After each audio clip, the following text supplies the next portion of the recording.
Hi viewers, welcome to మన దాబా కథలు. దాబా అంటే ధరణి భారతి. ఈరోజు మీకు ఒక టేస్టీ సాంబార్ రెసిపీ చూపిస్తాం. ఇది టేస్ట్ చాలా బాగుంటుంది. ఎందుకంటే మనం బయట పెళ్లి భోజనాల్లో బయట సాంబార్ చాలా టేస్టీగా ఉంటుంది అంటాం చూడండి, ఆ స్టైల్లో చేసిన సాంబార్ రుచి అయితే నెక్స్ట్ లెవెల్ ఉంటుంది. ఒకసారి ఈ స్టైల్లో కనుక మీరు చేయకపోతే ట్రై చేయండి, చాలా బాగుంటుంది. ఈ సాంబార్ వేడివేడి అన్నంలో వేసుకొని తింటే ఇంకా ఎటువంటి సైడ్ డిష్ కూడా అవసరం లేదు, అంత బాగుంటుంది. అంటే వేరే ఫ్రై కూరలు అలాంటివి ఏమీ లేకుండా చాలా కడుపు నిండుగా తినేయచ్చు సాంబార్ అన్నంతో. అది ఎలా చేయాలంటే, ముందుగా ఒక గ్లాస్ పప్పు తీసుకున్నాను నేను ఇక్కడ, కందిపప్పు. ఈ గ్లాస్ పప్పు తీసుకుని శుభ్రంగా పప్పుని వాష్ చేసుకొని గ్లాస్కి 2 గ్లాసులు నీళ్ళు పోయాలి ఒక గ్లాస్ పప్పుకి.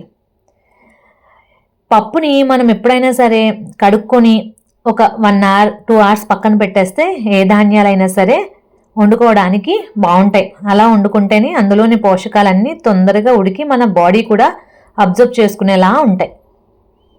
అలా కడిగిన పప్పులోకి ఒక చిన్న నిమ్మకాయ సైజ్ అంతా చింతపండు వేసాం. ఎక్కువ వేసుకోకూడదు సాంబార్కి, చింతపండు మళ్ళీ డామినేట్ చేసేస్తుంది.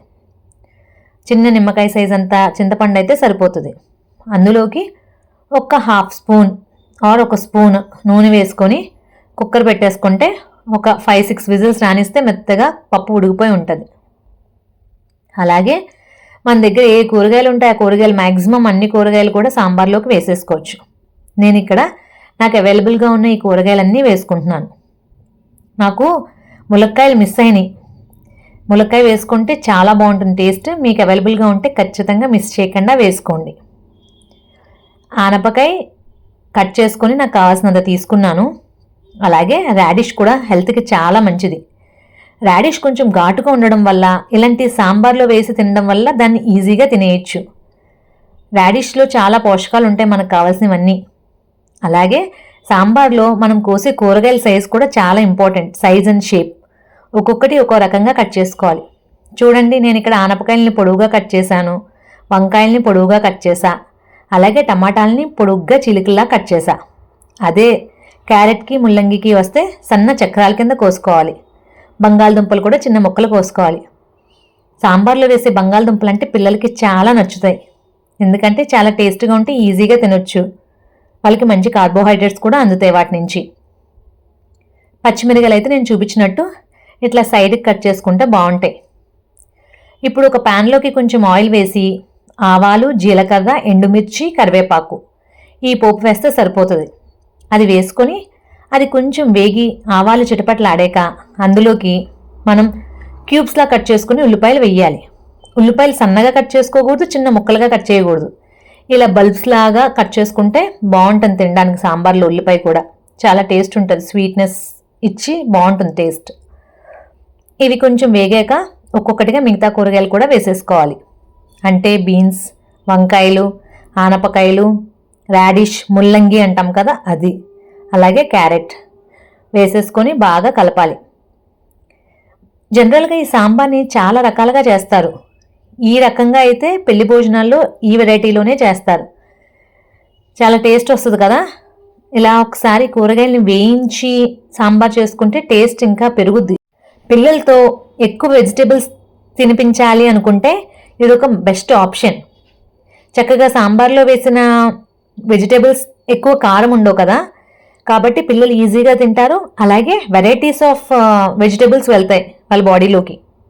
నేను ఇక్కడ టమాటాలు, మిగతా కూరగాయలు కొంచెం వేగాక వేసుకున్నాను, ఎందుకంటే టొమాటో తొందరగానే మగ్గిపోతుంది కాబట్టి. సో పిల్లలకి చక్కగా ఒక్కొక్క ముద్దలో ఒక్కొక్క వెజిటేబుల్ రకరకాలు పెడతా ఉంటే వాళ్ళకు కూడా చాలా ఫిల్లింగ్గా ఉంటుంది. అలాగే అన్ని వెజిటేబుల్స్ కూడా వెళ్తాయి. నాకు ఒక 6 విజిల్స్ వచ్చినప్పటికీ నా పప్పు ఉడికిపోయింది. నేను పప్పు గుత్తితో దాన్ని ఇంకా మెత్త పేస్ట్లా చేసుకుంటున్నాను. మీరు కావాలంటే మిక్సింగ్ జార్లో కూడా వేసి ఒక్కసారి తిప్పేసుకుంటే మెత్తని పేస్ట్ లాగా అయిపోతుంది. పప్పు బద్దలా తగలకుండా ఇట్లా మెత్తని పేస్ట్లా ఉంటే సాంబార్ టేస్ట్ బాగుంటుంది, థిక్నెస్ వస్తుంది కాబట్టి సాంబార్కి. కాబట్టి మెత్తగా అయ్యేదాకా దాన్ని కలుపుకోండి. దాని తర్వాత దాంట్లోకి ఒక 2-3 గ్లాసెస్ ఆఫ్ వాటర్ వేసేసాను నేను. అలాగే నేను మూత పెట్టుకున్న కూరగాయ ముక్కలు కూడా బాగా మగ్గిపోయాయి. ఒక్కసారి కలుపుకొని ఇంకా మగ్గకపోతే కాసేపు ఉంచి ఇప్పుడు సాంబార్లోకి యాడ్ చేసేసుకోవడమే వాటిని. నాకు ఇంకా కొంచెం పచ్చి అనిపిస్తుంది, ఒక్కసారి మూత పెట్టి నేను ఇంకొక కాసేపు ఉంచుతాను. అవి ఇంకా పూర్తిగా మగ్గిపోతాయి. మధ్య మధ్యలో మూత తీసి కలుపుకుంటూ ఉండాలి, ఎందుకంటే మనం యూస్ చేసేది స్టీల్ డిషెస్ కాబట్టి ఇప్పుడు కలుపుకుంటూ ఉండాలి. ఆయిల్ కూడా చాలా తక్కువే యాడ్ చేస్తాం కాబట్టి. అలాగే ఈ సాంబార్ పౌడర్, నేను ఇంట్లో చేసుకున్న సాంబార్ పౌడర్ ఒక 2.5 స్పూన్స్ యాడ్ చేస్తున్నాను నేను. మీరు బయట దొరికే ఎంటీఆర్ సాంబార్ పౌడర్ కూడా చాలా టేస్టీగా ఉంటుంది, అది కూడా యూజ్ చేసుకోవచ్చు. నేను ఈ సాంబార్ పౌడర్లోని ఇంగువ కూడా యాడ్ చేసుకుని పౌడర్ చేసేసా కాబట్టి నేను సాంబార్లో విడిగా ఇంగువ వేయను. అదే మీరు బయట కొన్న సాంబార్ పౌడర్ అయితే తాలింపులో ఇంగువ వేసుకోండి, టేస్ట్ చాలా బాగుంటుంది. ఇందాక నేను కూరగాయ ముక్కల్లో ఆల్రెడీ ఉప్పు వేసాను కదా, ఇప్పుడు కారం కూడా వేసేస్తున్నా. ఒక 2 స్పూన్స్ కారం పట్టింది. అలాగే సాంబార్ యాడ్ చేస్తాం కాబట్టి ఇంకొంచెం ఉప్పు కూడా యాడ్ చేసేసుకున్నా. యాడ్ చేసుకొని ఉప్పు, కారం, పసుపు, సాంబార్ పౌడర్ అంతా ముక్కలకు పట్టేలాగా కలుపుకొని వేయించుకుంటూ ఉండాలి. కాసేపు మూత పెట్టి మగ్గనిచ్చామంటే సాఫ్ట్గా ఉడికిపోతాయి తొందరగానే. ఇప్పుడు పొయ్యి మీదకి మన పప్పు నీళ్ళు అంటే పప్పు ఉన్న కుక్కర్ని మార్చుకొని దానిలోకి వేయించుకున్న సాంబార్ ముక్కలన్నీ వేసేసుకోవాలి. చాలా ఈజీ ఇట్లా చేసుకోవడం వల్ల. ఇంకా వెరైటీగా ఏం చేస్తారంటే ముందు కూరగాయ ముక్కల్ని వాటర్లో ఉడకపెట్టి ముద్దపప్పులో వేసి కలిపేసి లాస్ట్లో తాలింపు పెడతారు, అదొక స్టైల్. అది కూడా బాగుంటుంది. బట్ బయట వాళ్ళైతే ఖచ్చితంగా ఇదే ప్రాసెస్ ఫాలో అవుతారు, ఇలా చేస్తారు. దీని టేస్ట్ కూడా చాలా బాగుంటుంది, ఎందుకంటే కూరగాయలు నూనెలో ముందు వేగినాయి, ఉప్పు, కారం, మసాలా అంతా ముక్కకు బాగా పట్టింది కాబట్టి టేస్ట్ చాలా బాగుంటుంది. సాంబార్లో ఖచ్చితంగా చిన్న బెల్లం ముక్క వేసుకుంటే టేస్ట్ బాగుంటుంది. మీ సాంబార్ తగ్గట్టు బెల్లం వేసుకోండి. నేను ఇక్కడ చిన్న చిన్న క్యూబ్స్ నాకు 2 పట్టిని వేసా. అలాగే కొత్తిమీర కూడా కట్ చేసి వేసేసి ఒక్కసారి బాగా మసలు కాగేదాకా మరిగించాలి సాంబార్. ఎంత బాగా మరిగితే అంత బాగుంటుంది కాబట్టి మీరు వాటర్ దానికి తగ్గట్టు వేసుకోవాలి. బాగా మసలు కాగాక లైట్గా చిక్కగా అయ్యి సాంబార్ కన్సిస్టెన్సీ వచ్చేంత వాటర్ వేసుకొని ఉంచుకోవాలి. మీరు ముందే తక్కువ వాటర్ వేస్తే బాగా మరిగాక అది పప్పులాగా అయిపోతుంది దగ్గరగా. అట్లా కాకుండా కొంచెం చిక్కటి సాంబార్, క్వాలిటీ సాంబార్ ఉంటుంది కదా, నీళ్ళ సాంబార్ కాకుండా ఆ కన్సిస్టెన్సీ ఉండేలాగా మనం ఇంట్లో చేసుకుంటున్నాం కాబట్టి దాని తగ్గట్టు వాటర్ వేసుకొని దాని తగ్గట్టు మరిగిస్తే సరిపోతుంది.